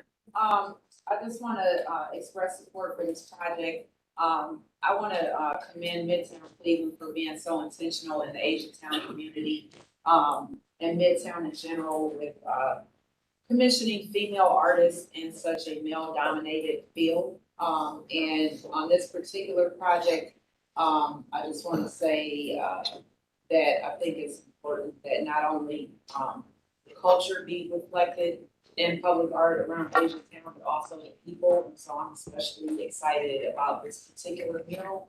And you'll see why soon. I think the location is appropriate. I think it works well with the building architecture, and I think it's good for people in the community to see themselves reflected in artwork. So I'm going to turn it over to Karis. Thank you so much, Tara. Thanks for that introduction. So I'm here again to present another mural to you, commissioners. Thanks for having us on here. So the location is at 1738 East 30th Street. I believe the next slide will show the location. Oh, so here's just in the context of some of the other murals that we've done. The next slide, please. Thank you. The artist we've selected is Sarah Butcher-Coleman. She's actually an artist out of Pittsburgh, but are really excited to work with her. She's Southeast Asian Thai artist, and I think will bring another level of diversity to the artwork and artists represented here in the neighborhood. Next slide, please. This shows an example of her completed work, 2 pieces of public art that she's already completed in Pittsburgh. So this kind of spontaneous realism, I think, is how she refers to it. Next slide, please. So here's the mural location. It's on 30th Street, just south of Payne Avenue. The building is a luxury nail supply, is the business, and they're very excited about the mural. I think it fits in line with their business as well. And so the yellow highlighted square is anticipated to be the coverage of the mural. Next slide, please. This is the existing condition of the wall. So we're glad that it will kind of improve the condition of the building as well. This is the frontage of the building. The mural will not be on the side, but just to show some context. And next slide, please. Here is the artwork. So Sarah actually came to visit us in Cleveland last year during the Cleveland Asian Festival and designed this work after kind of being inspired by the neighborhood itself. She stopped at one of our businesses, Mango Mango. She actually met with Tara. She met with me. We gave her a tour, and then she designed this based on her experiences here. So next slide, please. Thank you so much. So this is a rendering of how the artwork would look to the wall. I'll share, we've actually had to go through a couple iterations with her with different buildings, but we're really excited to finally find a home for this artwork, and how she's working to adapt to extend out as well with some of these hummingbirds. She's indicated themes of resilience and growth through the artwork. So with that, I'll see if there are any questions. Thank you so much. I do have one question. Can you go back to the front facade? It's just a question of opportunity. So sure. Just curious if I actually like this little building and like the signage and the canopies and then the mural on the side. So I wondered if during this, and it kind of speaks to this kind of how some of these smaller scale buildings have been converted into other things. And so 2 questions. One is, while painting this mural, and I don't know who's going to paint it, is there an opportunity to actually paint the whole building, to repair and paint the whole building? Like, and I say this because it could be really cool with some, pop of color here in the neighborhood, and, and since someone might be out here painting this, I know there's a cost issue Right. and how this, but did you explore also with the building owner about like, is it a moment to do something here? And so I'm not Sure. advocating. Sure, that's a great question, and I will absolutely take that up with the building owner. We are intending to, prime the entire wall that the mural will be on, but we did not discuss the front-facing building. But I'll absolutely take that up with the building owner. I will say that, after coming to them with the mural, the reason we selected that side is just liking the opportunity as you're coming south on 30th Street for this artwork to kind of pop out and to have that flat face there. But they are doing an investment on the parking lot, so they will be making some repairs kind of around the building, and so I'll certainly take it up with them about the frontage as well. I mean, Yeah, if that's they're a great priming idea. and painting, I mean, if they're priming and painting this whole long wall, the Might front as well is not. extend it. Yeah, the front is not that Yeah. much, and Right. I'm not saying to conflict with this, because it could even be a more of a neutral color that is part of this mural around the front, but that, why not? It would really pop coming down the street. So anyway, that's it, it's not a condition. That's a great recommendation. Thank you. Yeah, forget to mention that it was unanimously approved by. Madam Chair, I move to approve the mural as presented. I'll second. Motion and a second, call the roll. Yes. Yes. Yes. Yes. Yes. Yes. Thank you, Karis, great project. See Thank you so soon. much. The next item is it Koshin Meets Mural? Or Koshin? Koshin Meets. Koshin meets Koshin. mural. Koshin meets mural. It kind of sounds like Koshin meets mural. Seeking conceptual approval, and this is at 4058 St. Clair Avenue. So Joey Koshin, business owner, welcome. Well, I'm not my father is the business owner, but I'm the office manager, and Okay. Koshin Meats has been in business for now 101 years. So we wanted to. So we actually wanted to do this last year, but it didn't get done. We wanted to, like I think some of the other presentations you just had previous, wanted to have a mural. There's a lot going up in St. Clair Superior and Asia Town, and we wanted to celebrate sort of us being around for 100 years. And luckily, our neighbors happen to be Red Lion Tattoo, which is owned by Days Woon, who has painted a bunch of murals in the area and as well as outside of Cleveland as well. Our local CDC had recommended them to us. So we approached Days Woon with this idea. The idea, it's not going to, it's sort of to celebrate how, it's a general idea, to celebrate how food, specifically meat, brings people together. The mural that he had designed for us is a conceptual approval because it's changing. We don't quite have a color scheme yet, although we plan on it being colorful. Is meat coming from the farm, being delivered to the meat market, being cut up, and people enjoying it. Now, in the background, to give us some historical context, is the old, if some of you might be old enough to remember, if you don't, the old Central Market, which used to be where the baseball field and the arena are, the Gateway District is right now. That's where Koshin Meats had its start. It's not going to have Koshin Meats or serving Cleveland or anything that would create signage. It's just going to be the mural, so no lettering, no 1922 on that. So we want to, it's going to be on our East 41st side of the building. Currently, it's just the side of the building is cream colored, is painted.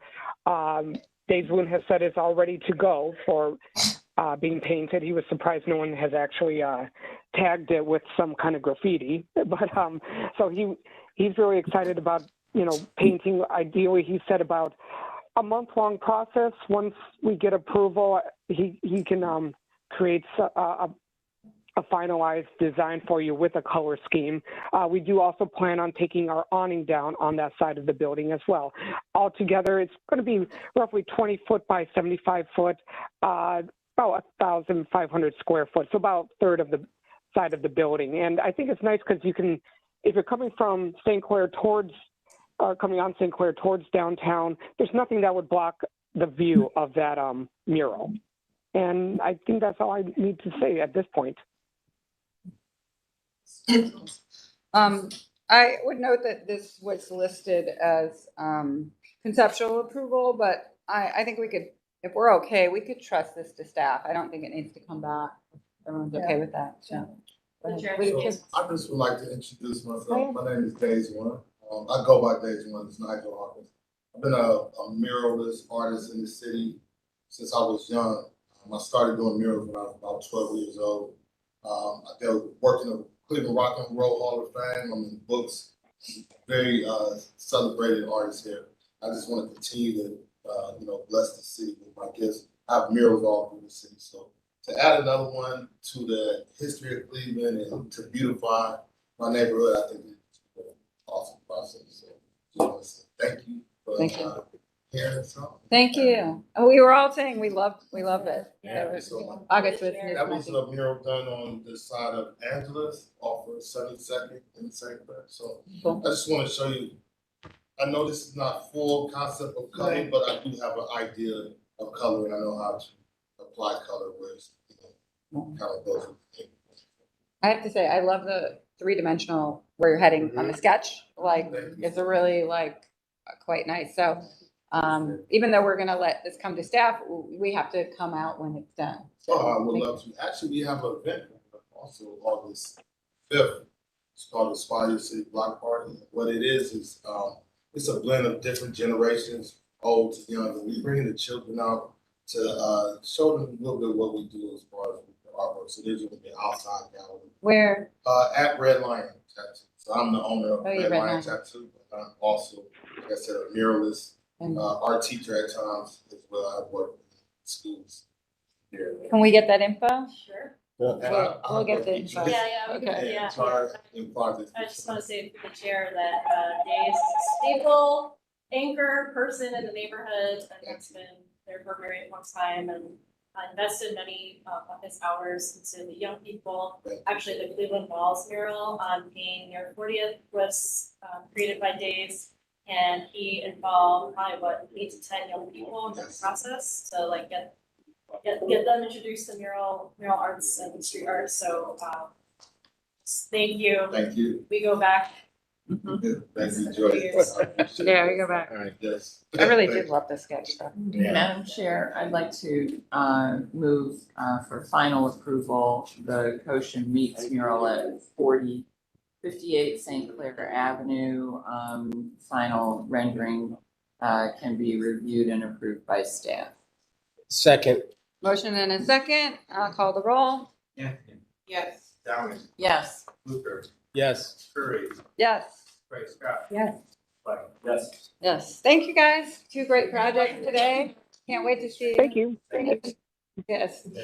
We have 1 mandatory referral. This is ordinance 5122023, designating the Bodie recording community. Sorry, let me start over. The Bodie Recording Company as a Cleveland landmark. So we have Dan here from the Landmarks Commission or online, one or the other. I hopped over to online. Oh, go ahead. Ready to go? Okay. Good morning. I'm actually pinch hitting for Carl today. He was unavailable, so he did a write-up, so I'm just going to present it to you guys. There's a saying in preservation that the history of a place is not always obvious. Architectural significance can be identified by sight. Cultural significance, on the other hand, often hides in plain sight. These are locations that are embedded in our neighborhoods in nondescript or common form structures that are passed usually without a second glance.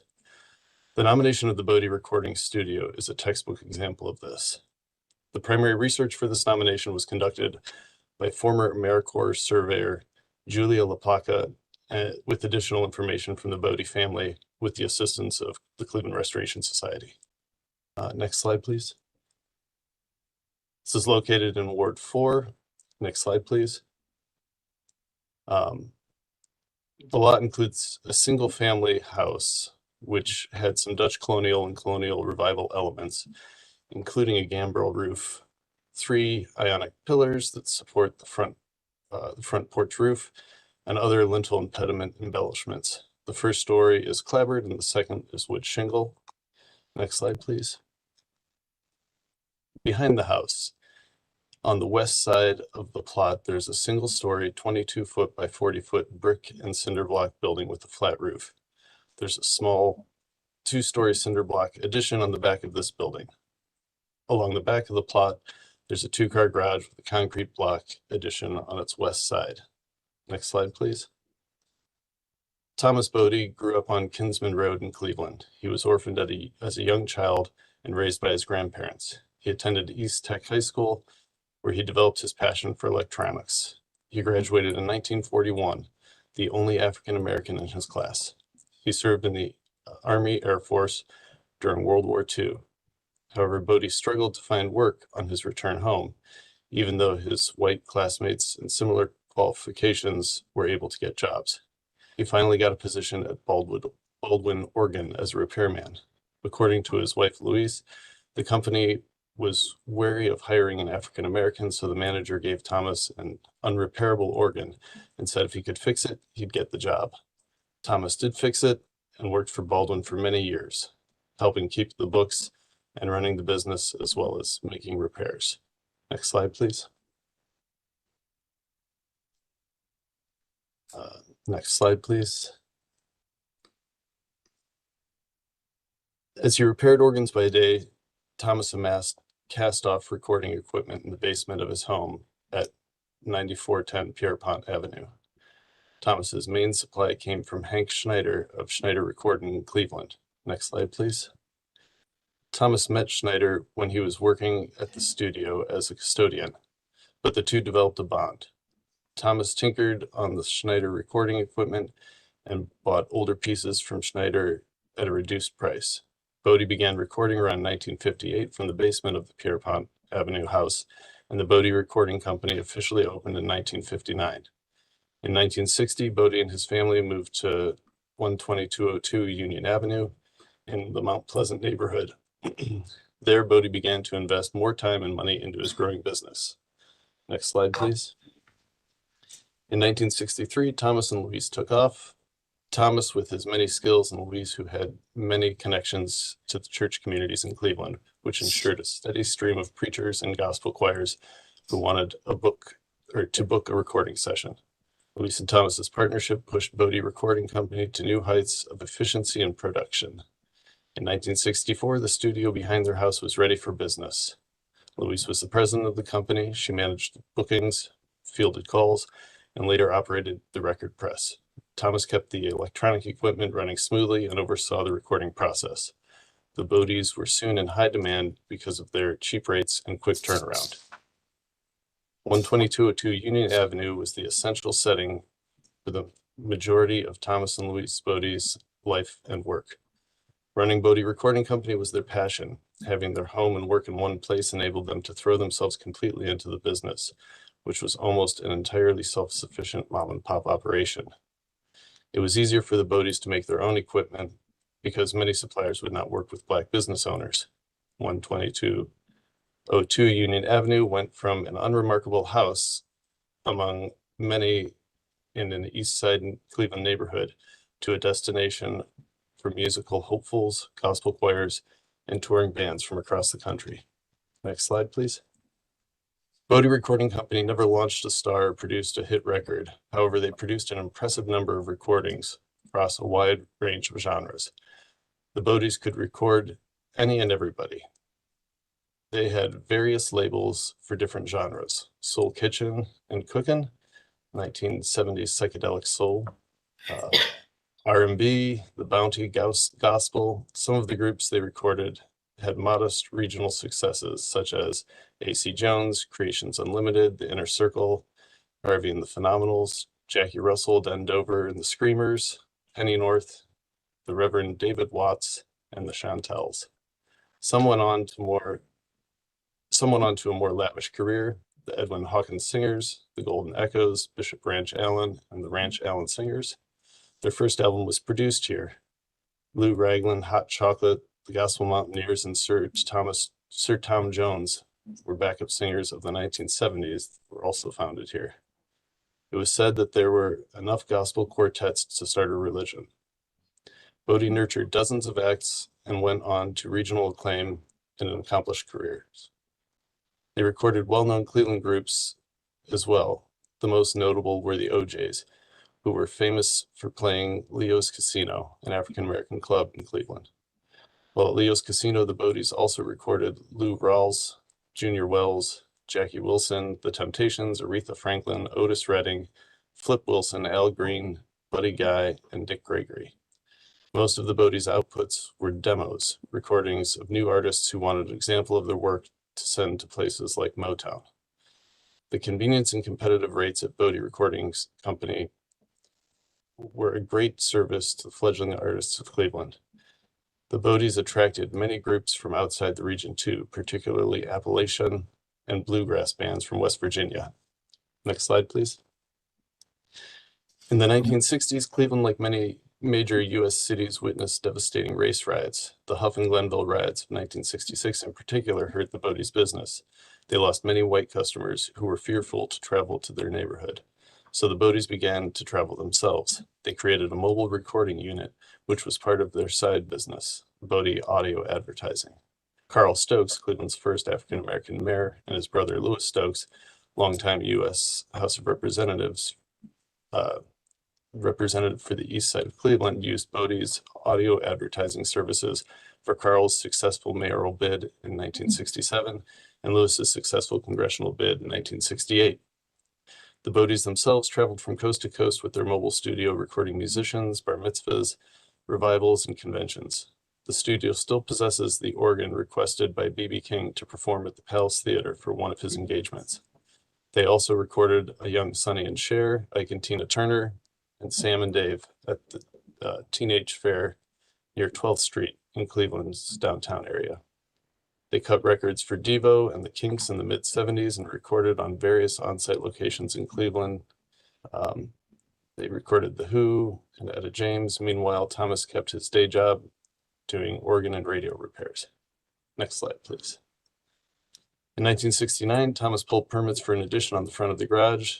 This time, the Bodies needed more space for 2 second-hand record presses, which they had purchased from a pressing business in Cleveland that had gone out of business. This addition stretched 37 feet across the front of the garage and 20 feet in length along the west side of the garage. This created more space on the west side of the building. They poured concrete and raised soundproof walls around the 2 big machines. Luis worked the record press with each record taking 4 minutes to produce. It's estimated that they pressed over 1 million physical records. Here too, the Bodies were self-reliant. During the oil embargo of the 1970s, the Bodies were no longer able to obtain vinyl pellets they used to make the records because of their supplier stopped servicing Black customers. This was one of the only supplies they acquired from an outside source. So Thomas and Luis ground up old records to produce new ones. With their record press, Bodie Recording Company became one of the only studios in North America to record and produce music that could be immediately distributed. This made the Bodies the only studio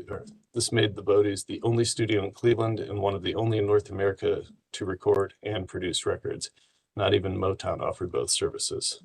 Next slide.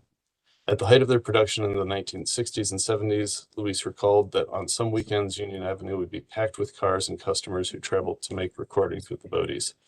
Longtime Cleveland minister, Reverend Charles Lucas, recalled in a 2011 article, quote, "You'd deliver a sermon as you were leaving, and they handed you the cassette. That might not sound like much now, but back then that was big," end quote. Next slide, please. The Bodie Recording Company was the first African-American owned and operated recording studio in Cleveland. Bodie Recording Company was also the longest running recording studio in Cleveland. Bodies overcame many obstacles in order to succeed in the recording business. They produced an astonishing amount of records on a shoestring budget without the resources that would have been more readily available to white businesses. The Bodie Recording Studio closed after Thomas's death in 2006. The Bodies produced 10,000 hours of performances, 300 albums and 45s, and pressed over 1 million records, all from this homemade studio they created from their garage and a repurposed dairy building in their backyard. The work they did at 12202 Union Avenue represents a significant contribution to Cleveland's African-American and wider cultural history, and also coincides with the larger narratives of African Americans in the 1950s, 60s, and 70s. Luis was the recipient of the 2018 Cleveland Arts Robert P. Bergman Prize, which is awarded to an individual whose life and work are illuminated by the energetic and inspiring dedication to a democratic vision of art. The property was deemed to be eligible for the National Register of Historic Places in 2020. The family is also pursuing National Register designation at this time. Luis is quoted as saying, "Bodies live by the motto, 'Let the work that I do speak for me.'" The city of Cleveland can honor that work with the designation of the Bodie Recording Studio as a Cleveland landmark. Thank you. So just technically, before we open up, who owns the property? I believe the Bodie family still owns the property. Okay. Yeah, Thomas passed away in 2006, but I believe Louise still owns it. Okay, and so the owner is supportive of this designation? Yes, to the chair, the owner showed up at the Landmarks Commission designation, and Mr. Bodie was there, and we're in touch with him last week. He's there, the son of The son. Yeah. is very excited, enthusiastic, very proud, and I'll say that Councilwoman Gray is also extremely proud. Oh, that's great. Yeah. Yeah, I had the same question of who owns is it, there which is great now, you know, to this keep is it. great, yeah. Yeah, it's not like this is being imposed. This is exciting. And the family is the one pursuing the designation. Oh, that's great. I have an important note that connected just me to this because I didn't know this as history well until I had the opportunity just recently to go to Memphis with a group of residents from Huff, including those who were working on kind of some of the history around Leo's Casino and Leo's Casino Radio. And we went to look at the Memphis Collaboratory, which is in Soulsville. So we visited the Stax Museum with 30 residents and the history of the Stax recording, recordings and the artists. And when we went through the museum, we were all stunned and astonished and so proud that that Bodie Records was up on the wall and Cleveland was front and center in the Stax Museum about this history and how important actually this was to the success of Stax Records and the Stax Records artists. And so it was a really proud moment for all 30 of us when we were in Memphis. It was really cool. So anyway, any other questions or comments? To the chair and to the commission, I just want to commend Carl Bunges from the Landmarks Commission, who spends a lot of his time doing this deep research. As you can see, he's created this entire document, really looking into the life and the history of this family. And again, kind of an understated structure itself, but such a common practice in our neighborhoods to have home and business together, innovation to make things work, and to support family, but also to Cleveland scene. So that's what I commend Carl. I'll just add, Madam Chair, I think this is great. It has me thinking though about, I'm sure we've all had a visitor come in town and kind of sarcastically say, why is the Rock and Roll Hall of Fame in Cleveland?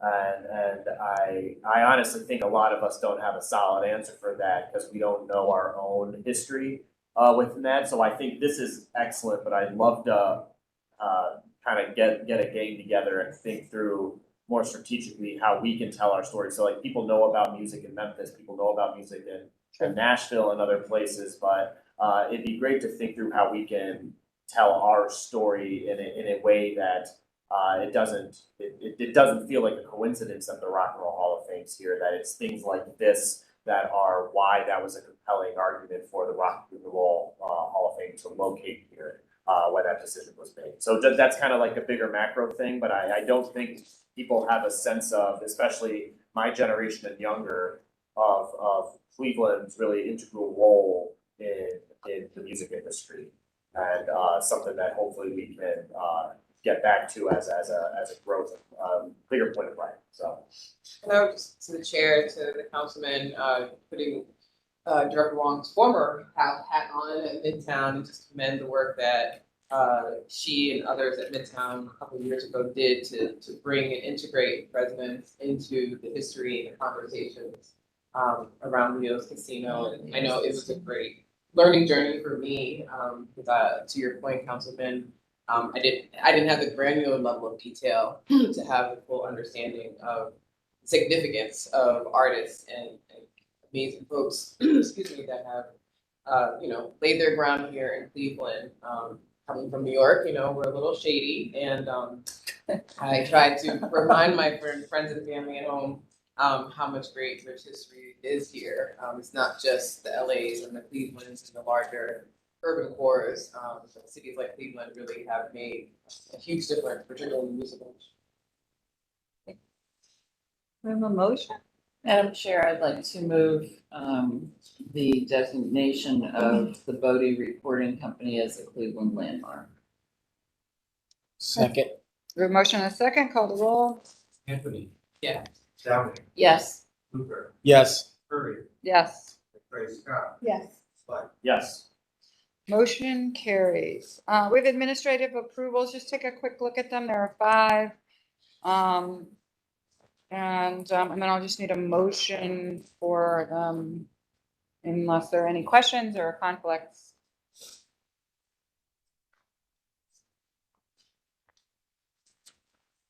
Madam Chair, I'll move approval of the administrative approvals. I will second. Motion and a second, call the roll. Yes. Downey. Yes. Hoover. Yes. Curry. Yes. McCray Scott. Yes. Swett. Yes. Motion carries. All right, we have director's report. Yes. Next slide.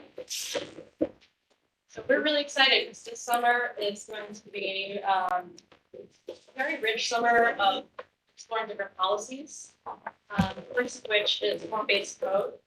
And this has been in the works for a while, 2018 or 2019.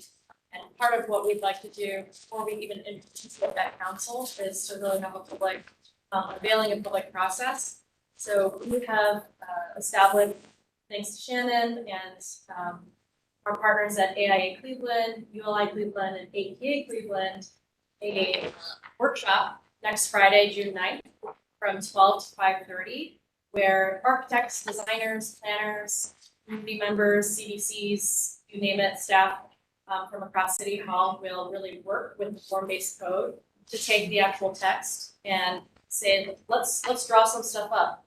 Let's use some scenarios in our pilot neighborhoods and say, what's the best outcome we can get based on the code that we're reading in front of us?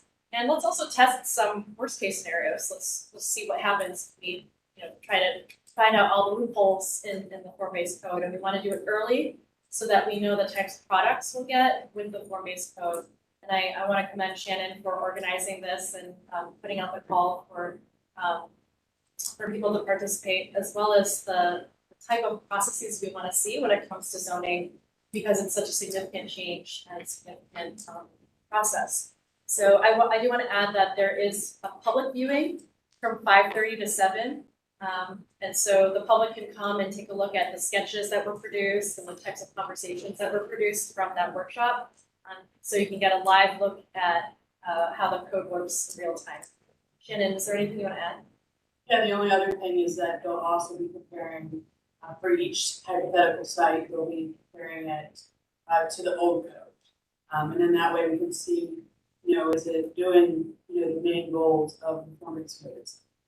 Right, I commend you all getting all the professional affiliations together. Oftentimes we go about it individually, but I think there's power in collaboration in this case, because it's not just one person driving it, or one entity, I'm sorry. We're very thankful to our partners. They really jumped in. So I wanted to ask, Director asked if any planning commission members would want to go. So I'm curious, just because I think we want to be mindful of not having a quorum there, but just take a poll if anybody thinks they might stop by to see if we have less than 3, we don't have a quorum issue or don't violate sunshine laws. I am planning to stop by. I'm not going to be there the whole time. I might come towards the end. I would love to see some of what comes out of it. So I don't know if anybody else is. It's a Friday. I don't know why you would pick a Friday night for this, but it's like planning people like on Fridays. Go ahead, Erica. To the chair, to the director. Yeah, I hope to stop by mid to late afternoon. Okay. Anybody else? I might try. I have board obligations. Okay. So So anybody else, because we can notify and all show up if we want to, but if we're not planning to, we're okay. So right now we have 3. Anybody else? I would like to.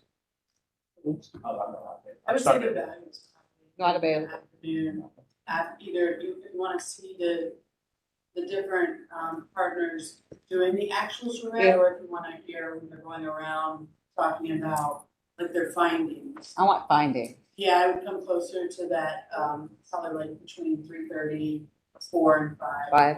Okay. And it is at Magnet, so it's 59th and Chester. Okay. I'll also add that we will be taking the findings from that workshop, compiling them, and then Shannon will be presenting a fairly lengthy but informative presentation to the Planning Commission the next time we meet on June 16th. So we anticipate spending at least a good hour on the form-based code together so that you're aware and can ask questions. Right. I was gonna try to stop by, but if that messes everything up with having to do the public notification, I'll wait till the 16th, so. What, you were thinking of Also stuff? be open to the public from that 5:30 to 7, where the several of us will be staying behind to talk to the public as well. So there's anytime, basically 3:30-ish, 4 is when the different groups will be talking about it.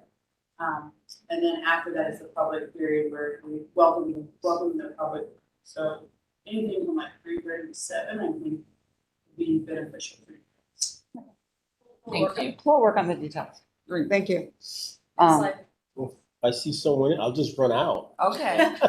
I live right around the corner. Hi, I like it. Your rules. There you We go. tag team, right? Have fun. All right. I do also want to note that there are some other key pieces together that are coming later this summer. So the transit-oriented development work that we saw in 2022, we are really trying to package that into legislation, thanks to work that Matt Moss is working on, as well as some strategic corridor rezonings. And really the bigger picture of both these two efforts, as well as the form-based code, is to get us closer to that 15-minute city vision. And it's not just going to be each piece by itself, but a package of different policies. And, you know, on top of that, if there's going to be other policies needed regarding housing and sort of how people can stay in their neighborhoods. So there's going to be a suite of policies coming forward this summer and this fall from around our integrated development cluster.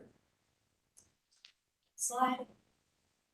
I'm happy also to share with you that our Cleveland Foundation Fellow, Michelle King, created a 2022 year in review for us. And if you can click on the link, Xavier, or open the slide. This will be released. There's a big release today of this. Essentially, you can take a look at all of our accomplishments from the past year. And if you were to scroll down through the story map, you would be able to see, you know, the purpose of the Planning Commission, more information about the policy work that we've been doing. The director. The chair coming up. You'll see the Uh-oh. chair and the commission. Oh, no. So and you'll see scrolling plans that we've been working on in 2022, projects, public engagement, arts, culture, and landmarks in the news. Some of the little note, because Don Pettit from Landmark. Is this the city's new website? This is not the new Yeah, I was website, gonna but this is actually used for GIS. This is so nice. Like it's clean. Like, did she? But story maps. Wow. Yes. Where is she? Yeah, to the commission, and then Right. she's posting it later on her social media accounts. So Website, or is that not permitted? we will put it on our planning website, our standalone planning website. Okay, gotcha. And Cleveland, Ohio, Click on the city is doing a reveal of the website later this summer. Look at that. Sorry. Oh, look. It with the bow tie. Yeah. So please feel free to take a look later. I will send it to the commission and I'll be posting it publicly. And then if you can go back to the slide deck, I'm sorry, there's a few more things I wanted to share. We've had a busy year, busy summer, so there's lots to look forward to and look back on. The next slide. We have a request for qualifications out there right now. We are seeking on-call professional planning services, and essentially we're seeking consultants to help us fill in the gaps of, you know, whether it's a gap in our trail system, or working on small area plans, urban designs, even communications collateral. The deadline for the professional planning services RFQ is July 7th, 2023. And then just for the note, Lee Road planning process is kicking off this summer. The request for proposals are due today at noon, so 40 minutes left to submit, and that is for partners at Harvard Community Services Center and CNP and WISP. Just to on-call, Joyce, I'm glad you guys are doing that. That's another way to build capacity without actually having to hire folks. And you guys can focus on what you do every day and not be encumbered. That's right. So. We're stuck, sometimes we Yeah. get stuck and we're like, the plan's sitting on the shelf and we don't have a way to really move it to the next step. Okay. And so. Good. That's what we're pursuing this year. Just a really quick update to Toko Oko. This came before you, before they just wanted to note some location changes. Originally, they had locations, for example, at the entrances of Cleveland Public Library. They've moved that now to the public right-of-way and the sidewalk. There were some that were in front of City Hall and now they're in Mall C. So we can just go to the next slides. Just wanted to note for the record that some of those locations have changed due to various installation issues. Did they change the one name, that sort of question mark name? Oh, I missed this one. They didn't? What? Is this the one that was on the sidewalk close to the right one? No, there was one that we were just questioning the terminology. Yeah. They are still moving it. It's meaning the other language. Okay. Spanish. This reference to Spanish.